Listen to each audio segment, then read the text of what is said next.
നമ്മുടെ സമൂഹത്തിൽ കേരളം മാത്രമല്ല മറ്റു സമൂഹത്തിലൊക്കെ ലഹരി പ്രധാനമായും ഒരു വിഷയം തന്നെയാണ്. ചെറിയ കുട്ടികൾ മുതൽ മുതിർന്നവർ വരെ ലഹരിക്ക് അഡിക്റ്റാകുന്നു. ഈ മദ്യമാണ് എന്നതല്ല ഇന്ന് കാണുന്ന സമൂഹത്തിൽ നമുക്കുണ്ടാകുന്ന പല കാര്യങ്ങളാണ്. കാരണം നമുക്കറിയാം MDMA പോലെയുള്ള രാസഗുളികകൾ അങ്ങനെയുള്ള സമൂഹത്തിൽ അത് എത്ര കണ്ട് ദോഷം ചെയ്യുന്നു. വളരുന്ന തലമുറ 10 വയസ്സ് മുതൽ തുടങ്ങുന്നു എന്നതാണ് ഒരു സർവേ തന്നെ നമുക്ക് എടുക്കുന്നത്. സ്കൂൾ മുതൽ കുട്ടികൾ ഇതിന് അഡിക്റ്റ് ആകും. അറിഞ്ഞറിയാതെയും പലതരം മുട്ടായികളും അത് വരുന്നു. അതുപോലെ തന്നെ MDMA. ഇതൊക്കെ സമൂഹത്തിൽ നമുക്കറിയാം ഓരോ പ്രദേശത്തും അതിനുള്ള ഒരു കാരിയർ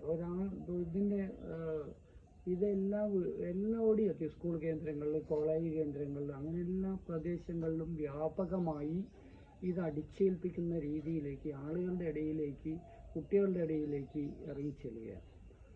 അപ്പോൾ അതുണ്ടാകുന്ന ഒരു ഭവിഷ്യത്ത് പറഞ്ഞാൽ നമുക്ക് മക്കളെ നിയന്ത്രിക്കാൻ പറ്റാത്തൊരു അന്തരീക്ഷമാണ് ഇന്ന് സമൂഹത്തിൽ. അതിൽ ആൺകുട്ടികൾ എന്നും മാത്രമല്ല പെൺകുട്ടികളും അതിനഡിക്റ്റാണ് എന്നതാണ് ഒരു സർവേ നടത്തിയത്. കാരണം നമുക്കറിയാം അത് കഴിക്കുമ്പോൾ അവർക്ക് പലരും നമ്മൾ കാണുന്നത് എന്താണെന്ന് ചോദിച്ചാൽ ആ സമയത്തുണ്ടാകുന്ന അവർക്കുണ്ടാകുന്ന ഒരു പ്രത്യേകത ഉണ്ടാവും. അത് കഴിക്കുമ്പോൾ അവർക്കുണ്ടായ മനസ്സമാധാനമോ മറ്റു കാര്യങ്ങളോ ഒക്കെയാണ് അവർ പറയുന്നത്. പക്ഷെ അതല്ല, ഇതിന് പടിപ്പടിയായി ലഹരിക്ക് അഡിക്റ്റായി നമ്മൾ അമ്മമാർ അച്ഛന്മാർ പറഞ്ഞു കേൾക്കാത്ത പോലെയായി അവരുടെ ജീവിത ശൈലി തന്നെ മാറുന്ന രീതിയിലേക്കാണ് ഇന്ന് പോകുന്നത്. നമുക്ക് എടുത്ത് പരിശോധിച്ചാൽ തന്നെ അറിയാം. നമുക്ക് പത്രങ്ങൾ നിരന്തരമായി എല്ലാ പത്രങ്ങളിലും വാർത്തകളിലും TV-യിലൊക്കെ കാണുന്നത് ഈ ലഹരിക്ക് എത്രയോ കോടികൾ കണക്കിന് ലഹരി സാധനങ്ങൾ പിടിച്ചിട്ടൊന്നും നിയന്ത്രിക്കാൻ കഴിയുന്നില്ല.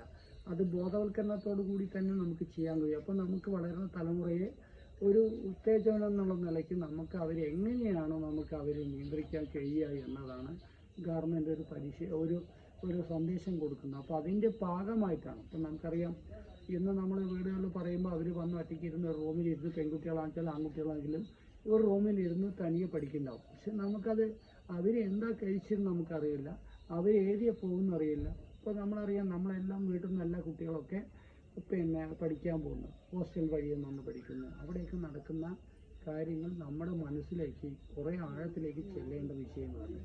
അതിനെയൊക്കെ എങ്ങനെയാണ് നമുക്ക് തടയിടുക എന്ന് പറയാൻ കഴിയാത്തൊരു അന്തരീക്ഷമാണ് ഇന്ന് സമൂഹം നേരിടുന്നത്. അതിനെതിരെ ഒരു ശക്തമായൊരു ക്യാമ്പയിനാണ് സംഘടിപ്പിക്കുന്നത്. നമ്മളിങ്ങനെ ക്യാമ്പയിൻ സംഘടിപ്പിച്ചുകൊണ്ടോ പ്രവർത്തനം നടത്തിക്കൊണ്ടോ ആയില്ല. എന്നിരുന്നാലും നമുക്ക് വളർന്ന തലമുറയെ നമുക്കൊന്ന് ഉയർത്താനുള്ള എന്തെങ്കിലും നമ്മളായി കഴിയാവുന്ന സന്ദേശമാണ് കൊടുക്കേണ്ടത്. ആ സന്ദേശം നിങ്ങളും പങ്കാളികളാകണം.